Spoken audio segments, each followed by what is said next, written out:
कालू धीमर की कथा। किसी समय की बात है, एक पुण्यात्मा थी जो पूर्व जन्म में परमेश्वर कबीर जी की शरण में रही थी, लेकिन काल के प्रभाव में आकर वो पुनः माया और संसार के जाल में फंस गई।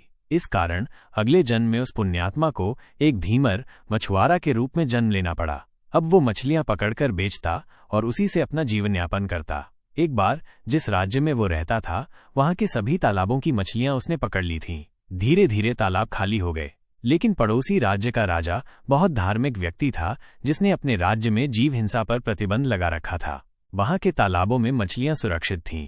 कालू धीमर को जब ये पता चला कि वहां मछली पकड़ने पर कोई रोक नहीं है, तो उसने सोचा कि चोरी छिपे वहां जाकर मछली पकड़ लाऊंगा। उसने अपनी पत्नी को ये बात बताई और रात में चुपचाप निकल पड़ा।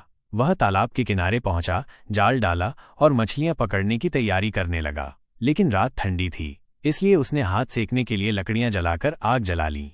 इसी बीच पड़ोसी राज्य का राजा अपने सैन्य दल के साथ यात्रा कर रहा था। जैसे ही राजा का काफिला एक मोड़ पर पहुंचा, उसकी नजर उस जलती हुई आग और तालाब के किनारे बैठे व्यक्ति पर पड़ी। राजा धार्मिक व्यक्ति था, उसने सोचा कि कोई संत तपस्या कर रहा है। कालू धीमर ने जैसे ही राजा को देखा, वो घबरा गया। उसने जल्दी से अपने शरीर पर जलती लकड़ियों की राख लपेट ली और ध्यानमग्न होने का नाटक करने लगा।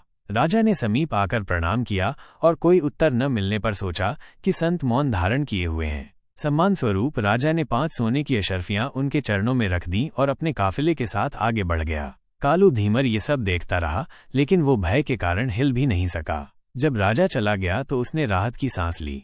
सुबह उसकी पत्नी उसे ढूंढने आई और उसे इस अवस्था में देखकर चौंक गई। उसने उसे झकझोरा और पूछा कि वो इस तरह क्यों बैठा है। जब उसने पत्नी को राजा द्वारा छोड़ी गई सोने की अशर्फियां दिखाई, तो वो आश्चर्यचकित रह गई। अब कालू धीमर के मन में परिवर्तन आया।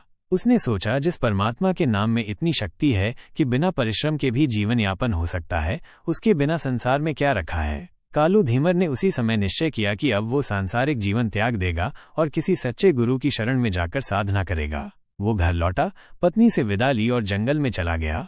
वहां परमात्मा कबीर जी ने स्वयं उसे दर्शन दिए और उसे नाम दीक्षा देकर सच्चे साधक में परिवर्तित कर दिया।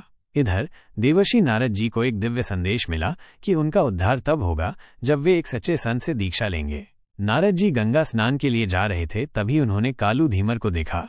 उन्होंने उसकी महिमा को पहचाना और विनम्रता से प्रार्थना की, हे महात्मा, मुझे गुरु बना लीजिए और मोक्ष का मार्ग दिखाइए। कालू संत ने नारद जी को नाम दीक्षा दी और उन्हें सच्चे ज्ञान का मार्ग बताया। ये कथा हमें ये सिखाती है कि परमात्मा कबीर जी की शरण में आने से किसी भी आत्मा का उद्धार संभव है। कालू धीमर, जो एक मछुआरा था, काल के प्रभाव में था, लेकिन सच्चे ज्ञान और भक्ति से वो एक सिद्ध संत बन गया। कबीर साहिब जी ने सही कहा है, कबीर कमाई आपनी काजे न निष्फल जा।